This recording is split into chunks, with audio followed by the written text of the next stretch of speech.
In this video, we're going to talk about the sampler in Ableton, and it's not going to be a comprehensive tutorial about everything you can do with the sampler, but we are going to look at a few things that took me quite a while to start using for no good reason, really. And I suppose everyone's journey is different, but I hope this is gonna help you a bit too on your journey. Let me know if what you think. So if we just gonna, I think we're just gonna get cracking. And while I'm doing this, I'm gonna talk a bit about. Did I? Yes, that's a sampler. Perfect.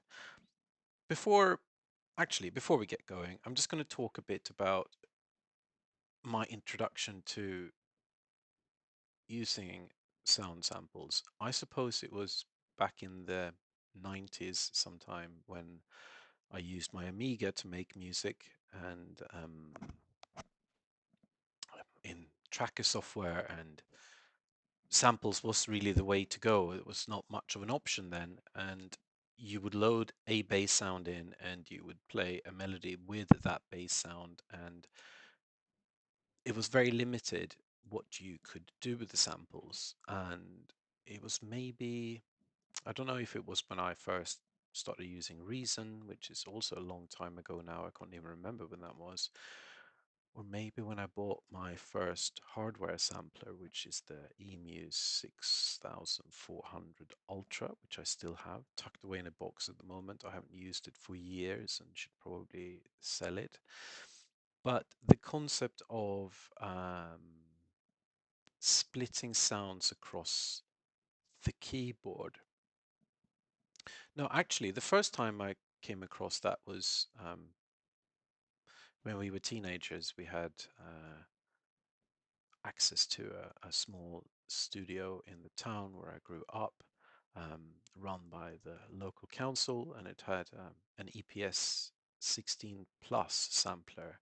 And there, that had sound split across the keyboard, and it was a concept that I sort of could understand. So one patch, I suppose, or one program could have like a drum kit across the keyboard, and another one might have a sort of a 50-50 split with the sort of bass sound on the left hand side and the, something to play a melody on the right hand side of the keyboard. But then I suppose with Reason and things, they had those at the time. To me, just too elaborate. I just couldn't get my head around it. I could use them, but to actually make something like they had a grand piano, they had sampled every key of the piano, and not only that, like each key they had recorded all the different velocities just to try to replicate the sound of a piano. And I knew that the sampler in there, you could set something like that up yourself. And I just thought to myself, like, I'm never gonna get into that. I'm never gonna do complicated recordings with multiple microphones, and like that was just too much work. I'm not gonna look into it. And it took quite a long time, and quite long after I started using Ableton, I started looking into it and started seeing it in a different way. And it is actually, you can use that to your advantage, even though you're not gonna go in and sample loads of acoustic instruments and try to replicate that. So we're going to look at that today. We're also going to look at some of the things that you can or cannot modulate in the sampler, and also some other tips and tricks. Oh, that was a sound. Oh gosh, I'm just going to pick a sound from my sample library now just to put in the sampler. Let's do that one just for the sake of argument. I can play it across my computer keyboard. So let's look at the tabs up here.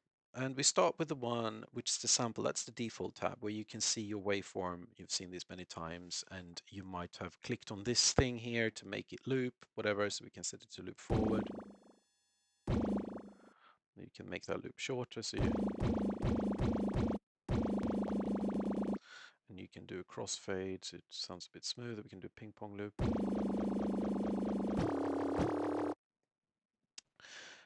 However, there are a bunch of things on this control panel that you cannot control using a MIDI controller or a Max for Live device, which is, for example, the sample start, the sample loop start and the loop end, the crossfade.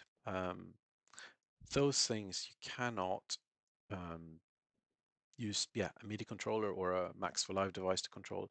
But there is something which we're going to look at first, is this modulation section, which is interesting for that reason, because it allows you to modulate some of those. Actually, we set that back. We don't want any crossfade. Set that to 0, and then we do a forward loop.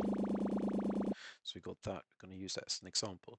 So if you go into this section, this allows you to do, if the aux here allows you to set up an envelope, and that has all the things that you can control with Max for Live or MIDI devices, like the filter cutoff, for example, the filter frequency. But it also has the loop start, the loop length, sample offset, and there is some really good reasons why you may want to manipulate those. And for example, if you just modify the sample start at random every time you press the key, it's just going to give the sound a slightly different flavor, so you will just get a much more expressive instrument. So yes, the aux, you can do this. You click on that, you've got a drop down, and you've got a few of those interesting things here at the beginning. And yes, you can manipulate two things with the same envelope. Then we got 3 LFOs. I think they should have done them all the same, because these LFO 2 and 3 are the same. They're a bit like the envelope, where it allows you to map them to all sorts of things, whereas the first LFO only allows you to map it to volume, filter, pan, and pitch. But let's say we do LFO 2 here, and we want to change the loop length. So that's the one we got now. And then here you choose that, and then you will have to turn it up to say how much it's going to be affected. So let's just max that out.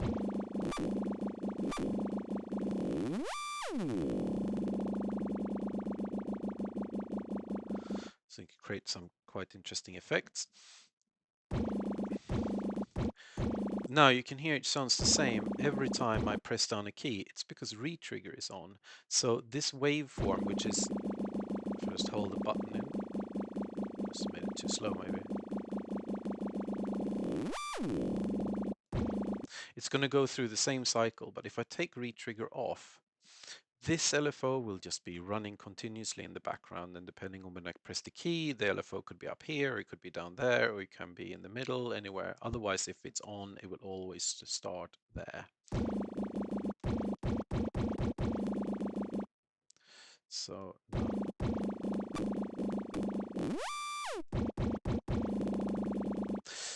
another interesting thing here is if we do sample and hold instead.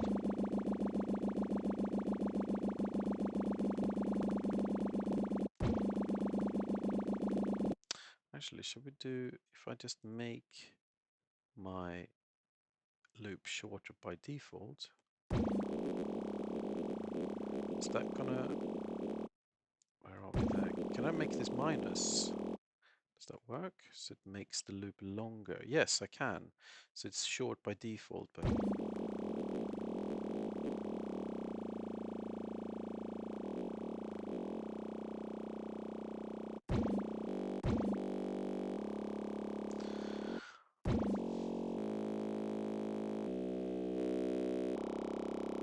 well, I don't want to pan it.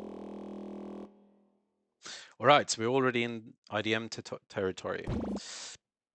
And you can do the same with, then we can do a LFO3. Let's set that also to a sample and hold, so we get that random. And then we can do, say, the sample offset, which will change the start position of the sample. And we crank that up. Oops. And then we turn that off. That doesn't sound like it's doing much. Let's just make that.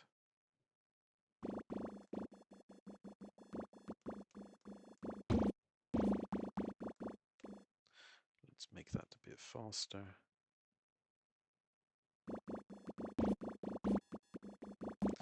So as you hear, or as you see rather, the sample would start at different points. So we can, if we do that with a bit of, just change the envelope here quickly.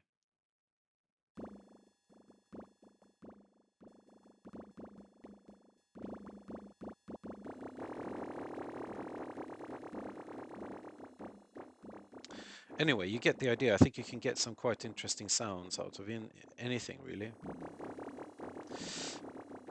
Let's turn those LFOs off for now, and we should probably turn the envelope off. Oh, the release, sorry. So we've looked at the modulation panel, super important to look at. Then we can look at, actually, let's look at this panel here where you got a filter, if dedicated filter envelope, and you also got your volume envelope here. I just want to point something important out, which is there are a bunch of parameters here that you can set to be affected by the key or the velocity of your key press. So for example, here you can set the filter cutoff to react to the velocity. You can see key is set to 100%. There's something here, time, which is the entire duration of an envelope. You can set that to be affected by velocity. Also here, this envelope, the volume envelope, and can either be by key or by velocity. This is good to know about, and by default it's all set to 0 apart from this one, which is something that I had just overlooked to start with. So this doesn't really affect anything if the filter is at max, but it will make a difference if the filter is halfway down. So you can hear it sounds a bit more muffled now, but the higher the key, the higher the register out there, the more the filter will open up now. So I noticed that when it stopped being so muffled anymore, but if you turn that to 0, now it will be just as muffled on the high.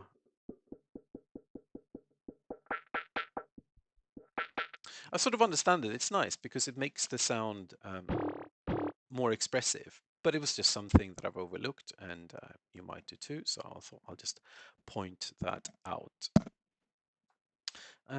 What else do we need to? I don't know if there's much more we want to say about this section here.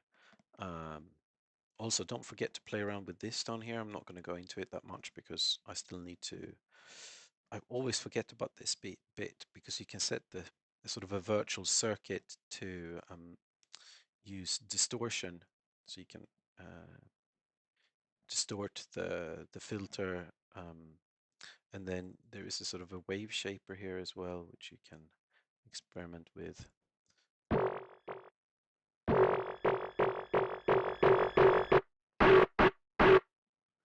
Anyway.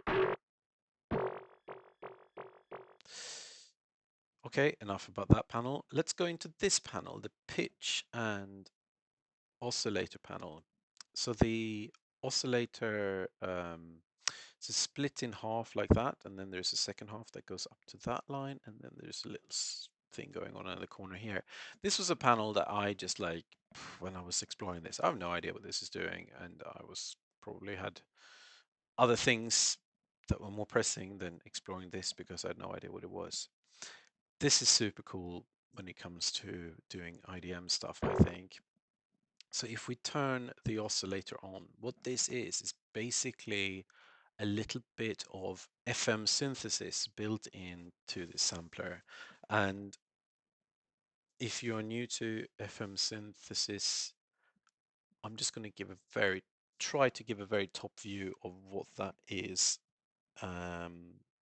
There are much longer and more comprehensive videos that will explain it to you much better, but just as a top overview, you know how some synthesizers have, they can have multiple oscillators. They can have a sawtooth and a square wave or whatever, and You can they sometimes have, you know, sort of a volume dial that you can increase, and you hear the sort of two at the same time. Then, you know, like let's say you have the volume at max on both of those waveforms and you hear them at the same time. FM synthesis is not that. So in this case, we will have two waveforms, the original waveform, which is my sample, sounding like that. Then in this case, it's set to be a sine wave, but rather than that sine wave just playing a tone next to my sample, it's actually going to take the waveform on the sample and like the, the, modulate it. It will take it will sort of merge the two together, so it will basically make it more much more squiggly waveform, and it creates lots of nice metallic tones. And the only thing you need to do to try this out is you've loaded your sample in, you turn this on, and then you need to turn the volume up. And the more volume, the more it will infuse, in this case, the sine wave into the original sample.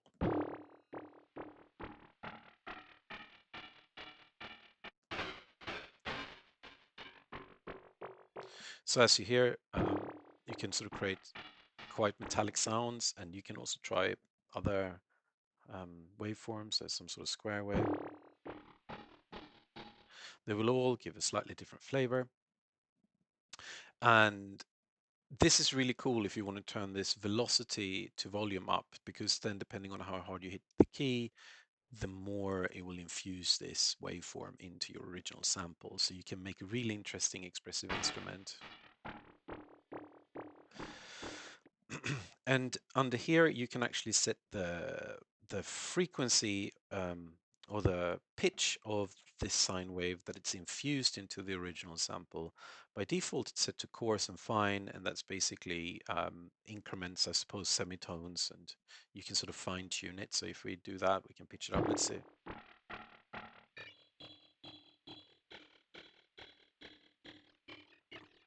We can pitch it down as well. Or you can turn that off so it doesn't follow semitones, and now you just set whatever frequency you want. And it can be multiplied, and if you can do really slow ones, it becomes more like an LFO.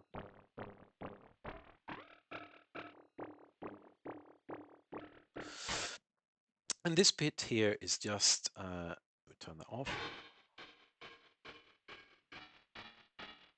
And this bit here is just an envelope for this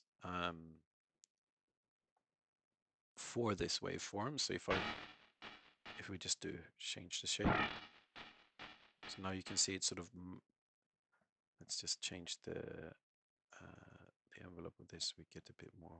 It's the loop. Yes, the loop's a bit crap. Let's loop where there's a bit more.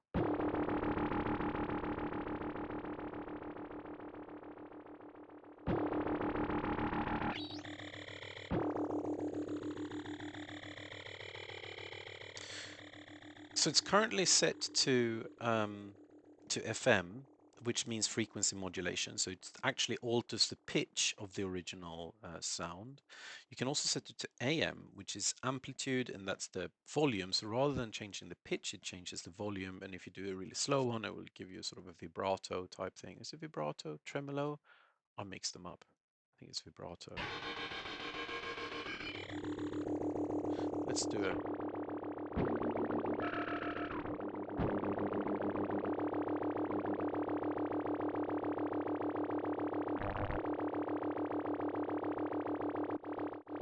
Oh, there we go. That's the amplitude modulation. You can hear the volume going up and down.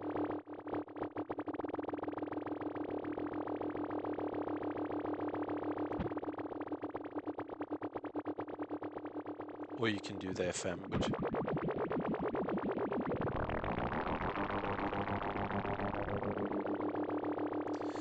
All right, interesting effects. That tail is quite long, so turn that off. Now, let's look at the lower section, which, let's turn that off. So now we're back to that sound again. The pitch envelope, which is affecting the pitch over time. So you can set up an envelope here. So to be able to do this, you just crank the amount up. You can go both up and down, so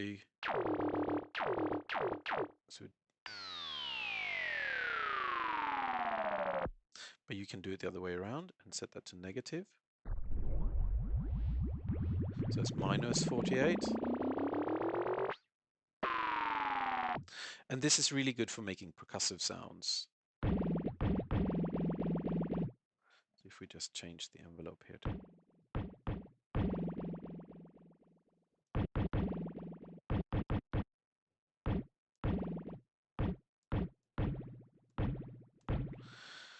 so got some.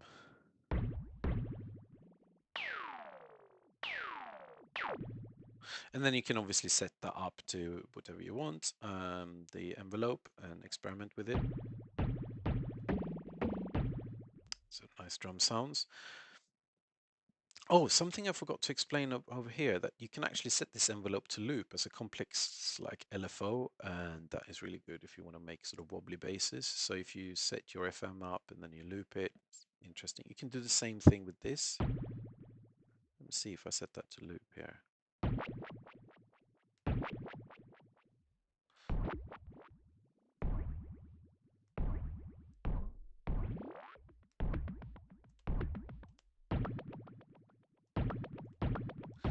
So interesting results you can get. Let's see if we can do, if we turn that on again. And then we do a loop there as well.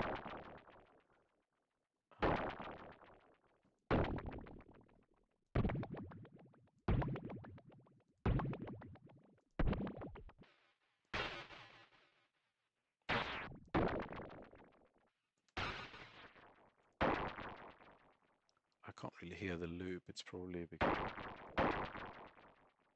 is it because that's, do some, oh, I suppose now we can hear it.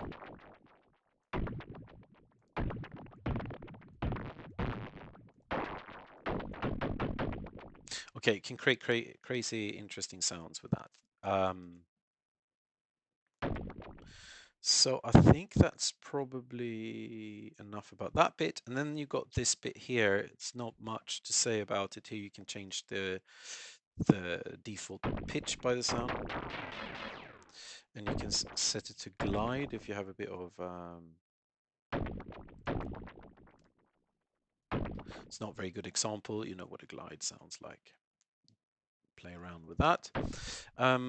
What else do we have? Then I think it's also worth mentioning this MIDI thing, the MIDI tab, if you're using MIDI controllers, because it allows you to also modulate those things that you cannot modulate with just by mapping a MIDI thing controller or a Max for Live device to select the sample offset and the loop length, etc. So here you've got a whole bunch of stuff that you can use to manipulate those things, and that can create some really super expressive, weird sounding instruments. So the last thing that we're going to cover is this thing, the key zone, where you can map stuff across the keyboard or otherwise. But to be able to do that, we're going to need a bunch of different sounds. And now we have actually set up a little experiment here. So we're gonna make a little sample pack. By the way, if you like what I do, which I hope you do, otherwise you have to let me know. Please sponsor me on Patreon, or at least consider it. See here.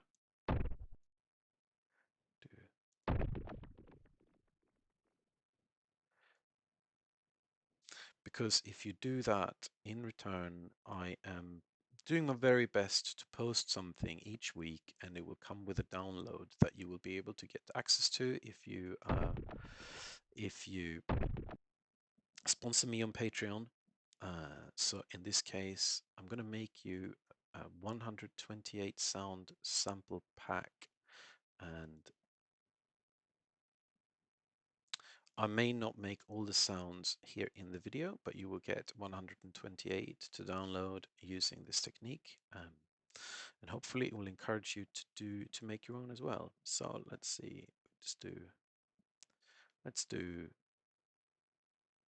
we would ideally have, actually, should we just Let's just do this. We're going to make 128 live. So that's 4, 8, 16. Going to make some short samples because that's quicker. Okay, so we are going to go in and choose the expression control, which I use all the time now. It's almost superseding my random map 5, which you may have seen in other videos I do, because you can do the random thing. So open it up here. I've picked a tab that says random. You can set all of these to random, which is good. So we're going to go in and set the, we're going to randomize these guys quite a lot, I think. Let's just do random. All of them need to be random. Random, random, random. And now we're going to just randomize loads of controls, and then we're just going to make a little sample pack. How about that? So we do, we can map that to the initial. We can do that to the, what do we want to change here? We can do initial for this one as well. And we can do the decay. We can change the decay. And here we can do the volume, and we can change the that course. So let's see just that sounds at the moment.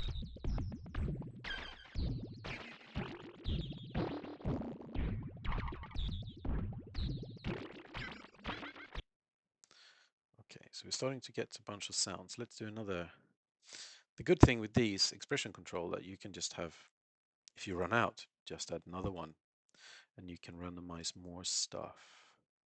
So we set all these to random. I should make a preset, I think, with just all of them set to random, because that is probably the thing that I use the most. So let's do, what do we want to randomize? Let's do the transpose. We can maybe do the, actually we can go into modulation and we can turn these on, and we can randomize the frequency of the LFOs. One is set to beats and the other one is set to frequency. That's fine. You can also set how much. No, am I not allowed to MIDI map? Oh gosh, another thing that I'm not allowed to MIDI map. How sad. Okay, let's do the filter perhaps then. But we don't want that to ever be 0. Oh, that's set after touch. It needs to be random.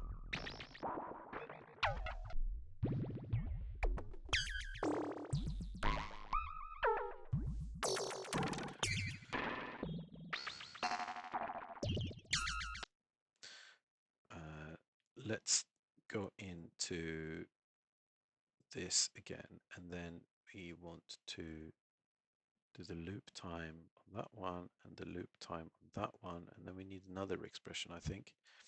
Let's just modulate the hell out of this. Am I allowed to say hell on YouTube? Yeah, I think so.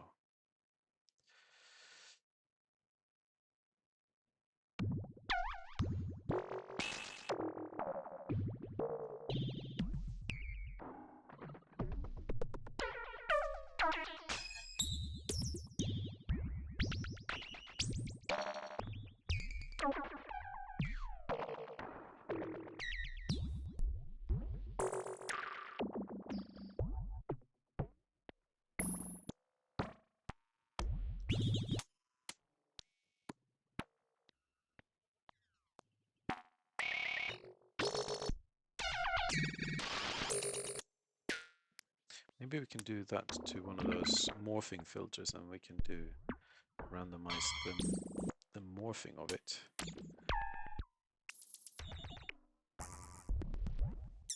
By the way, I'm soon about to do a house move, and I promise you all, I'm going to sort out my setup much better after that, so you will be able to hear my voice better. I'm just using a stupid headset from work at the moment.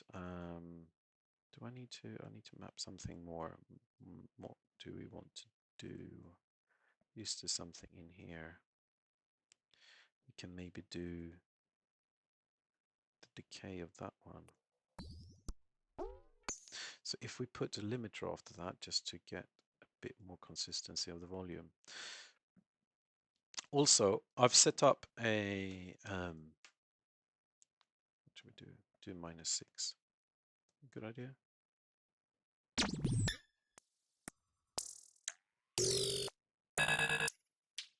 Okay, cool. Now we're going to make some sounds. So we do that, and while that is churning through, I can do, let's see, we do, that needs to listen to that channel, and then we do,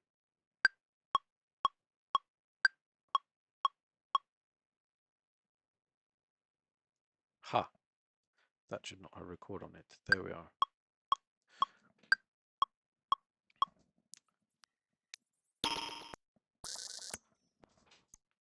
Some of those decays are way too short. We need to fix that before, gosh, that is a very, which one is doing decay? Is that a decay one? No, we need, there's something doing decay. Who's doing decay? Decay, decay, decay.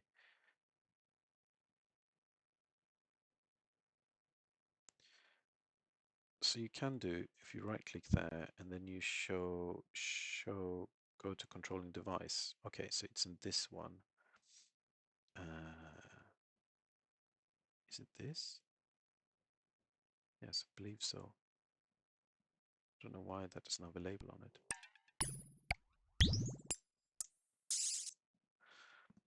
And you know what? That's a MIDI device. That's not what we want to record to. We want to record from that slices. Let me set that to record, and then let's go for it.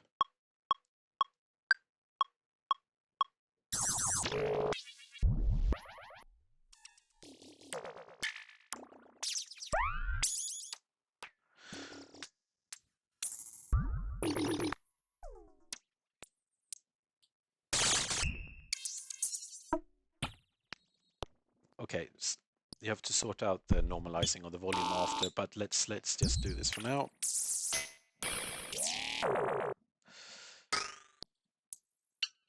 I'm just going to turn that volume down a bit for now so I can talk to you while those samples are recording. I've set up a Discord. I did this a while back. It's only one person who's joined it, so you can be the second person, or maybe you're the person who's already signed in.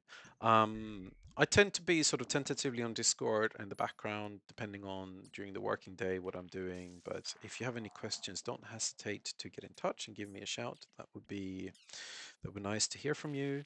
Also, the Patreon thing I've already mentioned. I also want to say that I got an album coming out on Point Source Arts on the 6th of August, I believe it's going to be released. So it's only a few weeks away. So please go and check them out. I put some links in the description. Anyway, now we've got our samples ready. I can see that it was probably due to the original sample being a bit lopsided. So it looks like the one side of the recording is a bit louder than the other. Anyway, let's see what we've got here. Okay, so we've got a bunch of notes. So now we're going to look at this thing mapping across the keyboard. So one of the things you can do, you can create a, so we set that up with all this modulation to create lots of sounds. You can right click that and then you can do slice to new MIDI track. And depending on, I think, we did quarter notes, I believe. Perfect. So that would then map to this section. If we slice that up into the quarter notes, it will give us 128 slices, which is the maximum you can have. That's my default that I've set up, but let's do a sampler. What does built-in mean? No, I don't want to have built-in. Built-in 0 level. Let's try that. See, does it create a sampler then? We'll see. I'm wondering if it will make a drum rack, because that's not what we want. Okay, that was not what we wanted, so let's undo that. Sorry, I'm learning as I'm doing. So slice to new MIDI track. So we do that, and we do sampler.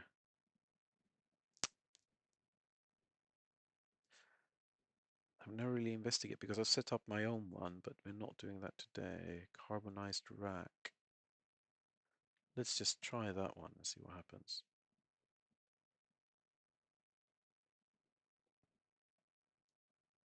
Oh, MIDI needs to be on here, and that should not be solo. Okay, so now it's actually sliced this across the keyboard here. All those sounds. So what you can do mark them all, and then we can go in and then we can say normalize pan, and that will just sort out that discrepancy there.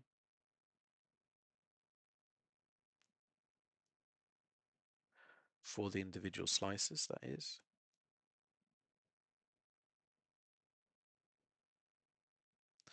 And then you can also go in and normalize the volume so they're all at the same volume, because some of them are just quieter than others. The thing to note is, well, I need to say the next thing first. Let's wait for that to be done.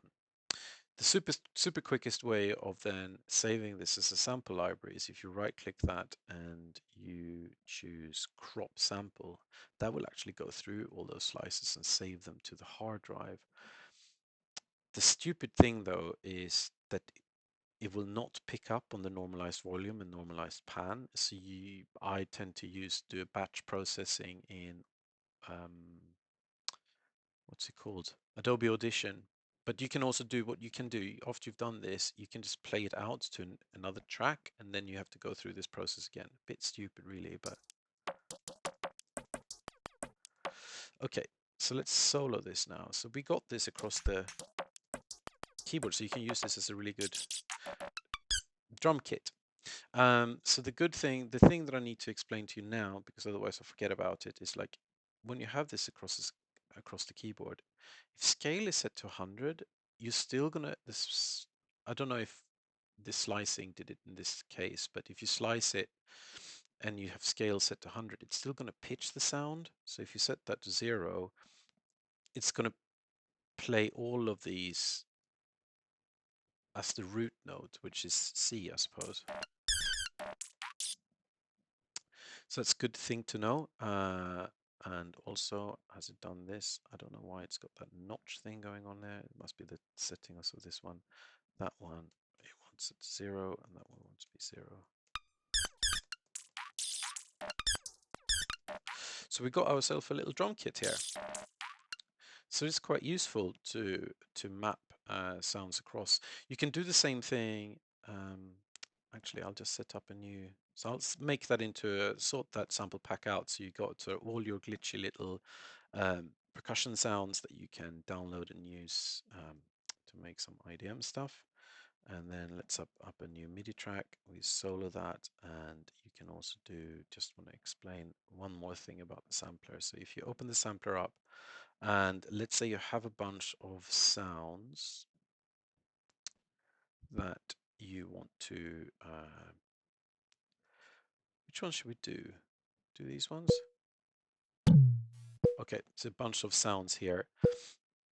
So you can have up to 128, and then you drag them in. Well, you can have more actually, depending on how you see it.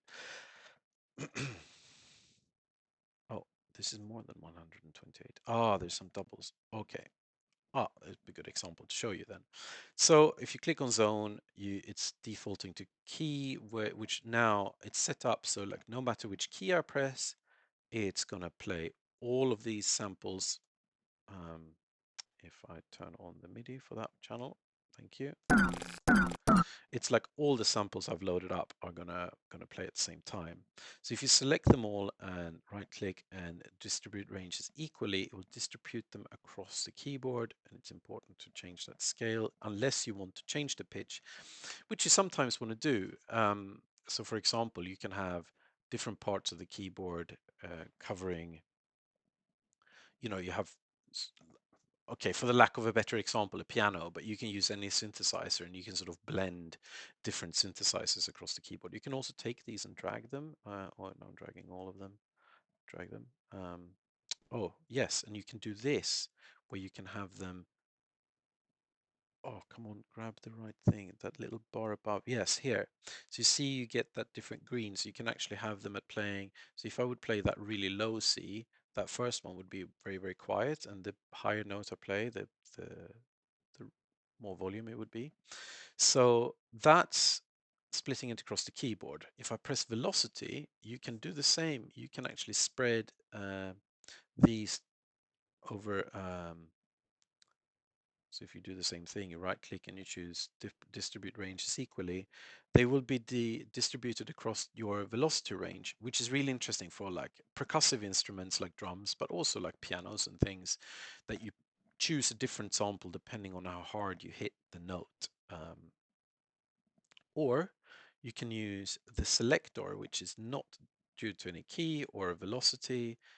So let's do that now. So if we do distribute ranges equally, boom.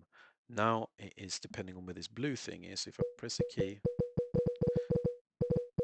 actually, now we can, so now I press lots of different keys. It's playing the same notes, but if I, oh, not 200, 100. So now I can play a melody with that sound and I can go.